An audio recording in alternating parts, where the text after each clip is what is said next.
Güllengen yaşlık aka. Güllengen yaşlık. Çıkağılar menin dostlarım. Bizden küçük ballarım aşı pek amraklığını dedi şuna.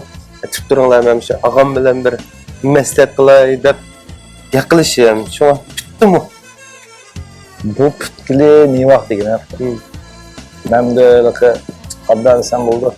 Burunqi benlerden yana boshqachadan qolmadim o'sha jamiyatimizga yosh bolalar olsun, mayli o'zimizning davrdagi bolalar olsun. Oshlarni yaxshi ko'radigan bir xil uslubiga akilib o'zgartgandek bir bo'ldi, lekin u melodiyasi hargiz o'zgarmaydi. Tekstlari melodiyasi o'zgarmaydi. O o'zining ijodiyati mi? İcadiyat. Ondan olan keyin bu do'qi nimada hamdaligi mal guruhniki moslashishi butunlay hamma narsalarga akkord deymiz, chalg'udiq narsalarga ishlatgan shu har xil melodiyalari. Yani men o'zimcha buni meningizga inson emas to'g'ri.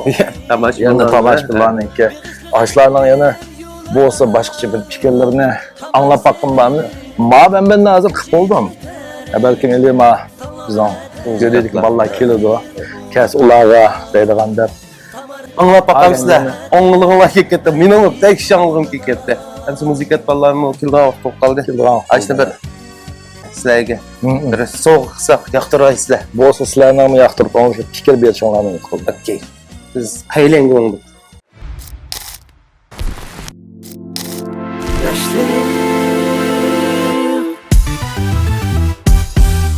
Nimeye sun güldek yaşlayın Hakkı sağlam hevesler kaynak Nimeye sun güldek yaşlayın Hakkı sağlam hevesler kaynak Bilim işkı coşkun bollamışke Yaşlarını güller her vakit Bilim işkı coşkun bollamışke Yaşlarını güller her vakit Yaşlarını güller çıkınır Bir kışlığın bilim yolluğun Kavar senin içideklerin Kavar eter bakit onluğun Kavar senin içideklerin Kavar eter bakit onluğun Güllengen yaşlı Güllengen yaşlı